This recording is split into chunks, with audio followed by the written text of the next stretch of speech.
In the summer of 1941, a Soviet tank commander spotted what looked like an unusual German vehicle through his periscope.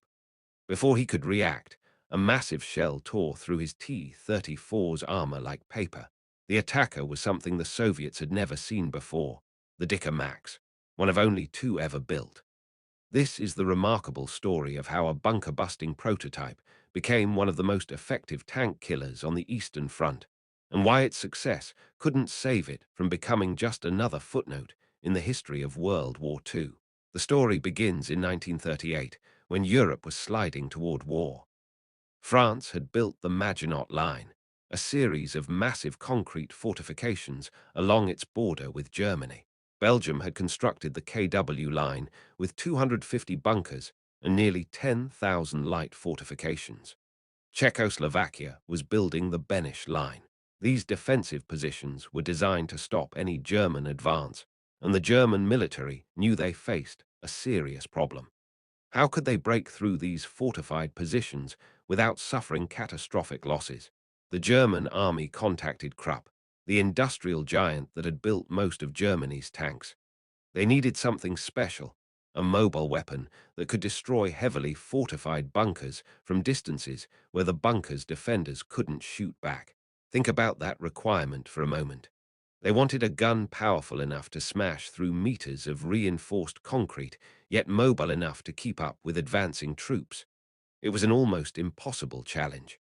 Krupp's engineers started work in 1939 and immediately ran into problems.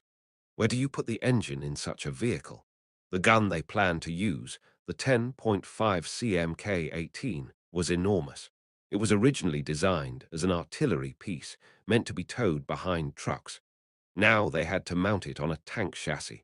The first designs had the engine under the gun in the front of the vehicle, but this created a nightmare of issues: poor access for maintenance, unbearable heat and fumes for the crew, deafening noise, and it raised the gun so high that the vehicle would be an easy target. They tried putting the engine in the middle of the hull. This lowered the firing height and improved the center of gravity, but it made the vehicle 800 millimeters longer. The Army Design Office, known as WA-Proof 6, went back and forth with Krupp for months. Every solution created new problems. They wanted to use a powerful V12 engine, but it was too heavy. They switched to a V6, but worried it wouldn't have enough power. The vehicle needed to be light enough to be mobile, but heavily armored enough to survive combat. It was like trying to solve a puzzle where the pieces kept changing shape. By May 1939, they had settled on a compromise. They would use a 180 horsepower Maybach HL 66P engine placed in the middle of the hull. The vehicle would be based on the reliable Panzer IV chassis, using its leaf spring suspension rather than the more complex torsion bar system. This saved 430 kilograms of weight, crucial when every kilogram mattered. The armor would be relatively thin, 50 mm at the front, only 20 mm on the sides, and just 10 mm at the rear. The crew compartment would be open-topped, leaving the five-man crew exposed to the elements and enemy fire from above. The gun itself was a marvel of engineering. The 10.5 cm K-18 could fire a shell at 822 meters per second. At 500 meters, it could penetrate 155 mm of armor. At a kilometer, it could pierce 128. Even at 1,500 meters, it could punch through 111 mm of armor plate. To put this in perspective, the heaviest Soviet tank at the time, the KV-1, had armor that was at most 90 mm thick. The Dicker Max could destroy it from well over a kilometer away, but mounting this gun created new challenges. The recoil from firing would normally require massive recoil cylinders, but there wasn't room. Krupp's engineers designed smaller, specially modified recoil systems. They added a huge muzzle brake to the end of the barrel to reduce recoil forces. The gun could only traverse 8 degrees left or right. If a target moved beyond that arc, the entire vehicle had to turn. It could depress 15 degrees and elevate only 10 degrees. These limitations would prove critical in combat. Production moved slowly. The two prototypes were supposed to be ready by August 1940, but France had already fallen by then. The entire reason for the vehicle's existence, breaking through the Maginot Line, had evaporated. The German army had simply gone around the fortifications through Belgium. But rather than cancel the project, the army decided to repurpose it. If it couldn't be a bunker buster, perhaps it could be a tank destroyer. The two vehicles weren't completed until January 1941. On March 31st, 1941, they were demonstrated before Hitler himself. Picture the scene, the Führer and his entourage watching as these massive guns fired at targets. The ground shook with each shot. The demonstration targets were obliterated. Hitler was impressed. He approved the vehicles for combat trials and ordered that if successful, mass production should begin in spring 1942 with an initial order of 100 vehicles planned. The two prototypes were assigned to Panzerjägerabteilung 521, the 521st Anti-Tank Battalion, one of the most experienced anti-tank units in the German army. This wasn't a random assignment. The 521st had proven themselves with other experimental weapons and could be trusted to properly evaluate these new machines. The crews gave the vehicles nicknames, though officially designated as the 10.5 cmk Jepanzer Selbstfahrerlafette. They called them Dicker Max, Fat Max, because of their slow, lumbering movement. On June 22, 1941, Operation Barbarossa began, the German invasion of the Soviet Union. The two Dicker Max vehicles crossed into Soviet territory as part of the XXIV Army Corps. Just 2 days later, on June 24th, they saw their first action east of Kobrin. The crews fired high-explosive rounds at Soviet infantry positions, then engaged Soviet artillery at ranges between 1,100 and 1,700 meters, successfully destroying them. It was a promising start, but then disaster struck. On June 26, 1941, as the units advanced towards Slutsk, one of the Dicker Max vehicles suddenly burst into flames. The crew noticed a small fire and immediately evacuated. They watched helplessly as their vehicle continued rolling forward for a short distance before stopping. Then the flames reached the main ammunition storage. The explosion was catastrophic. In minutes, one of only two Dicker Max vehicles in existence was reduced to a burning wreck. What had happened? The investigation concluded it was the combination of an exceptionally hot day and heat from the engine that ignited some high-explosive grenades stored near the engine compartment. It was a design flaw that might have plagued the entire production run if more vehicles had been built. The destroyed vehicle was abandoned by the roadside, though ironically, the gun itself remained intact and potentially usable. Now only one Dicker Max remained. 4 days later, on June 30th, it encountered a Soviet armored train. The crew scrambled to engage, but a broken bolt in the steering brake mechanism jammed. For 5 agonizing minutes, the crew struggled to aim the gun while the armored train escaped to safety. It was another reminder of how experimental these vehicles really were. The real test came in late August 1941. On August 20th, the Dicker Max engaged a Soviet armored column from an incredible distance of over 4,000 meters. The crew couldn't get closer. There was no cover that would protect them. At that range, even with their powerful gun, accuracy was a challenge. The gunner initially estimated the range at 3,000 meters, not 4,000. Using high-explosive shells with delayed fuses, they walked their shots toward the column. The first target was a KV-1 heavy tank leading the column. The preloaded high-explosive shell didn't achieve a direct hit, but damaged the tank's tracks. The gunner quickly switched to armor-piercing ammunition and fired 3 more rounds. All missed at that range. Even the excellent optics couldn't guarantee accuracy. But the psychological effect was devastating. The KV-1 crew, realizing they were under fire from a gun they couldn't even see, abandoned their tank and set it on fire themselves. 2 more tanks in the column, likely T-34s, met similar fates. The Dicker Max's shells damaged their suspension systems, immobilizing them. Rather than wait to be destroyed, those crews also chose to burn their own vehicles and escape. 3 tanks destroyed without a single direct hit on the crew compartments. It was both impressive and frustrating. On August 29th, something remarkable happened. The gunner and commander had spent the previous day scouting the area, identifying distances to key landmarks. When a T-34 appeared, completely unaware of the Dicker Max's presence, they were ready. At just 100 meters point-blank range for such a weapon, they destroyed it with a single shot. The explosion was so violent that pieces of the T-34 were thrown dozens of meters. Later that day, they engaged another T-34 at 1,000 meters, immobilizing it. The Soviets managed to recover it under cover of darkness. The next day, August 30th, the Dicker Max faced a T-34 and two lighter T-26 tanks at 1,200 meters. They immobilized the T-34, but couldn't hit the nimble T-26s, which escaped into nearby forest. The combat reports from this period are revealing. The crews complained bitterly about several issues. The vehicle was too slow to keep up with advancing units. Its top speed of 27 kilometers per hour on roads dropped to just 17 cross-country. The limited gun traverse meant constant repositioning. The massive muzzle blast created dust clouds that obscured the gunner's view after each shot.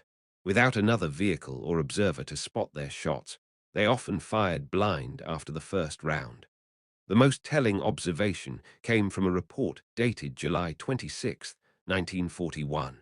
It stated that the vehicle was not sufficiently maneuverable for employment in a leading unit, and that because of its size, lack of mobility, and large dust cloud raised when firing, in the future the self-propelled gun will only shoot high-explosive shells by indirect fire. By the end of 1941, the surviving Dicker Max had proven both its potential and its limitations. It had destroyed numerous Soviet tanks, but the mechanical problems and design flaws were serious. The vehicle was withdrawn from the front and sent back to Krupp's facilities for extensive repairs and rebuilding. During the winter of 1941-42, while Soviet and German armies froze in the snow around Moscow, Krupp's engineers worked on the Dicker Max. They repainted it, fixed the mechanical issues, and even proposed building a new version on an updated Panzer IV chassis. The Army Design Office rejected this proposal. They had learned what they needed to learn. In June 1942, the repaired Dicker Max returned to the Eastern Front, again with the 521st Battalion, just in time for Case Blue, the German summer offensive aimed at capturing the Caucasus oil fields. The battalion now also had two examples of another experimental vehicle, the Steyrer Emil, armed with an even larger 12.8 cm gun. Together, these experimental vehicles would participate in one of the most decisive battles of World War II. The road to Stalingrad was long and brutal. During the summer of 1942, the Dicker Max supported German forces pushing toward the city. The records from this period are frustratingly sparse. The Army Design Office seemed to have lost interest. They had gathered enough data, and the vehicle was now just another weapon trying to plug gaps in an increasingly desperate Wehrmacht. But we know the Dicker Max was there, fighting in the rubble of Stalingrad. In October 1942, it disappears from battalion records. No mention in November, nothing in December. The last confirmed sighting was a photograph taken by Soviet soldiers in December 1942. In the image, the vehicle sits silent, covered in a patchwork of paint, the original dark grey, overlaid with sand yellow, then whitewashed for winter camouflage. On the gun barrel, barely visible, are 18 kill rings and a small tank symbol. 18 confirmed kills. Think about that. One experimental vehicle, with all its flaws and limitations, had destroyed 18 enemy tanks. If both prototypes had survived and performed similarly, that would have been 36 kills from just two vehicles. The photograph tells another story too. Soviet soldiers are examining the vehicle casually, without fear. It's clearly been captured intact, probably abandoned when it broke down or ran out of fuel during the chaos of the Stalingrad encirclement. The mighty Dicker Max, Hitler's approved tank killer, had become just another piece of battlefield debris. What happened to it after that? Most likely it was scrapped, its steel recycled into Soviet weapons. There's a tragic irony there. German steel, forged into a weapon to destroy Soviet tanks, melted down and reformed to fight against Germany. The Dicker Max had come full circle. The lessons learned from the Dicker Max weren't wasted, though. The combat experiences directly influenced the development of successful vehicles like the Hummel and Wesp self-propelled guns. The problems identified, the need for better crew protection, improved mobility, better observation equipment, were addressed in these later designs. The knowledge that two prototype vehicles gained at such cost helped save countless German crew members in vehicles that followed. But there's a human story here too, one that often gets lost in the technical details and combat statistics. 5 men crewed each Dicker Max. That's 10 men total who lived, fought, and in some cases died in these experimental vehicles. We know the name of one Kurt Hildebrandt, commander of the second vehicle, who wrote in his diary about serving in what he called the Brumbear, the Growler. Imagine being Hildebrandt or his crew members. You're given an experimental vehicle that no one really knows how to use. Your gun is powerful enough to destroy any enemy tank, but your armor is so thin that even anti-tank rifles pose a threat. You move at the speed of a tired horse, while enemy tanks race past at twice your speed. Every time you fire, you're blind for seconds afterward from the dust cloud. You know that if the engine overheats like it did to the other vehicle, you might have seconds to escape before the ammunition cooks off. Yet these men fought on. They developed tactics on the fly. The commander and gunner would scout ahead on foot, memorizing distances and identifying positions. They learned to preposition the vehicle where enemy tanks were likely to appear. They discovered that sometimes just damaging enemy tank tracks was enough. Soviet crews, terrified of this invisible killer that could strike from beyond visual range, would abandon and destroy their own vehicles rather than wait to be hit again. There's something deeply human about the flaws of the Dicker Max too. It was too ambitious, trying to be too many things at once. A bunker buster that never busted a bunker, a tank destroyer that was too slow to chase tanks, a mobile gun that could barely traverse. It represents that particularly human tendency to reach beyond our grasp, to build something because we can, even when we probably shouldn't. The engineering challenges were immense. Every decision was a compromise. Make the armor thicker and the vehicle becomes too heavy for its engine. Install a bigger engine and there's no room for ammunition. Add more ammunition and the crew has no space to work. Protect the crew with a roof and they can't see to fight. Give the gun more traverse and the vehicle becomes wider and harder to transport. It was an endless chain of problems, each solution creating new difficulties. Consider the fake driver's compartment built on the right side of the vehicle.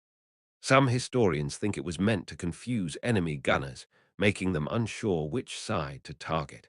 Others believe it was simply a design symmetry, an aesthetic choice in a machine built for war.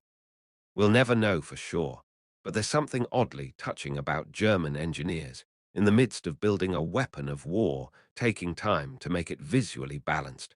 The combat reports reveal another truth about warfare that often gets overlooked. Most of the Dicker Max's victims weren't destroyed by direct hits. They were immobilized, their tracks or suspension damaged, and then abandoned by crews who chose survival over heroic last stands. War movies might show tanks exploding in dramatic fireballs, but the reality was often different. A damaged track, a jammed turret, a panicked crew, and a machine abandoned to its fate. The story of the first Dicker Max's destruction is particularly poignant. It wasn't enemy action that killed it, but a design flaw and bad luck. A hot day, an overworked engine, and some ammunition stored in the wrong place. The crew escaped, but they must have watched with a mixture of relief and horror as their vehicle burned. They were alive, but their irreplaceable machine was gone, destroyed by its own internal contradictions. The surviving vehicle's journey to Stalingrad feels like a metaphor for the entire German war effort: initial successes, gradual wear and tear, and finally, abandonment in the frozen ruins of a city that came to symbolize the limits of Nazi ambition. The Dicker Max arrived at Stalingrad with 18 kills to its credit. It never left. There's a photograph that wasn't taken, but which we can imagine: Hitler, on that March day in 1941, watching the Dicker Max demonstration. He sees the massive gunfire, sees the target destroyed, and nods with satisfaction. He approves production of 100 vehicles. In his mind, he's already seeing columns of these vehicles smashing through Soviet defenses, destroying enemy tanks at ranges where they can't fight back. He doesn't know that only these two prototypes will ever exist. He doesn't know that one will destroy itself and the other will end its days in Stalingrad. He doesn't know that the war he's about to expand will ultimately destroy not just these machines, but his entire regime. The Dicker Max represents a what-if that never was. What if all 100 had been built? What if the design flaws had been fixed? What if they had been ready for the invasion of France and actually faced the Maginot Line? We can speculate endlessly, but history doesn't deal in what-ifs. Instead, we're left with the story of two vehicles, 10 men, and a gun that could kill any tank it could see. We're left with 18 kill rings on a barrel, a photograph of Soviet soldiers examining their captured prize, and the knowledge that sometimes in war, being powerful isn't enough. You also need to be reliable, practical, and available in numbers. The Dicker Max was none of these things. The technical specifications tell one story: 22 tons of steel and machinery, a 10.5 cm gun with devastating penetrating power, armor that was barely adequate, and an engine that was barely powerful enough. But the human story is different. Crews who made an imperfect weapon work, engineers who solved impossible problems, and soldiers who faced an uncertain future in an experimental machine. In the Kubinka Tank Museum outside Moscow, one of the two Sturer Emil vehicles that fought alongside the Dicker Max is preserved. Visitors can walk around it, peer into its fighting compartment, and imagine what it was like to crew such a vehicle. The Dicker Max itself is gone, its steel long since recycled, its story preserved only in fading photographs and yellowing combat reports. But perhaps that's fitting. It was always meant to be temporary, a prototype, a learning experience. The lessons it taught weren't about victory or defeat, but about the limits of engineering and the costs of ambition. Every successful German self-propelled gun that came after, the Wesp, the Hummel, the Nashorn, owed something to the Dicker Max. They were better protected because the Dicker Max showed the dangers of open-topped vehicles. They had better observation equipment because Dicker Max crews complained about being blind after firing. They had more powerful engines because the Dicker Max proved that mobility mattered as much as firepower. Modern military historians often focus on the successful weapons of World War II, the T-34, the Sherman, the Tiger. But there's value in studying the failures too. The Dicker Max failed not because it was a bad idea, but because it tried to be too many things to too many people. It was a bunker buster that never faced bunkers, a tank destroyer that couldn't chase tanks, a mobile gun that wasn't very mobile. Yet in its failure, it succeeded in ways its designers never intended. It taught invaluable lessons about self-propelled gun design. It proved that heavy anti-tank guns could be successfully mounted on modified tank chassis. It showed that exceptional firepower could compensate for other weaknesses, at least temporarily. And it demonstrated that even flawed weapons in the hands of skilled crews could achieve remarkable results. The emotional core of this story isn't in the steel and gunpowder, but in the human element. 10 men climbed into these experimental vehicles and went to war. They knew the vehicle's limitations better than anyone. They felt the engine overheat, struggled with the balky steering, cursed the limited traverse, and held their breath every time they fired, hoping the violent recoil wouldn't break something vital. One crew watched their vehicle burn on a roadside in Belarus. The other crew fought from the gates of Moscow to the ruins of Stalingrad, painting another kill ring on their barrel with each victory, knowing that each battle might be their last. They weren't heroes in the traditional sense. They were specialists, technicians, trying to make an imperfect machine work in impossible circumstances. The final image is haunting. December 1942, Stalingrad. The Dicker Max sits silent in the snow, its gun that could kill any tank finally stilled. Soviet soldiers climb over it, perhaps amazed at its size, perhaps puzzled by its crude simplicity compared to their expectations of German engineering excellence. They count the kill rings 18. They probably wonder about the crew. Did they escape, surrender, or die defending their vehicle? We don't know what happened to that crew. Their names, except for Commander Hildebrand, are lost to history. They might have survived the war, living into old age with memories of serving in one of the most unusual vehicles of World War II. Or they might have died in Stalingrad, another statistic in the bloodiest battle in human history. Their vehicle, their Fat Max, outlived them in memory if not in metal. This is the real tragedy and triumph of the Dicker Max. It was a machine built for a war that never came, the assault on the Maginot Line. It fought in a war it wasn't designed for, the mobile battles of the Eastern Front. It succeeded beyond reasonable expectations, 18 kills from one vehicle, yet failed in its ultimate purpose of entering mass production. It was too late, too flawed, and too few. But in those flaws, in that failure, lies a deeply human story. Engineers who tried to solve impossible problems. Soldiers who made imperfect weapons work. A dictator who watched a demonstration and saw a war-winning weapon, not knowing he was looking at a dead end. And somewhere in the frozen ruins of Stalingrad, a machine that could kill any tank it could see, finally brought down not by enemy fire, but by the inexorable mathematics of war, too few, too late, too ambitious. The Dicker Max never changed the course of World War II. It never broke through the Maginot Line. It never stopped the Soviet advance. But for brief moments on the Eastern Front, it made Soviet tank crews fear a weapon they couldn't see, couldn't fight, and couldn't understand. In those moments, 2 experimental vehicles and 10 brave men wrote a small but unforgettable chapter in the history of armored warfare. That's the legacy of the Dicker Max, not the 18-kill rings on a gun barrel, not the technical specifications in dusty archives, but the reminder that in war, as in life, perfection is the enemy of good enough. The Dicker Max was never perfect. It was barely good enough. But for 10 men on the Eastern Front, for a few months in 1941 and 1942, it was what they had. And with it, they made history, one impossible shot at a time.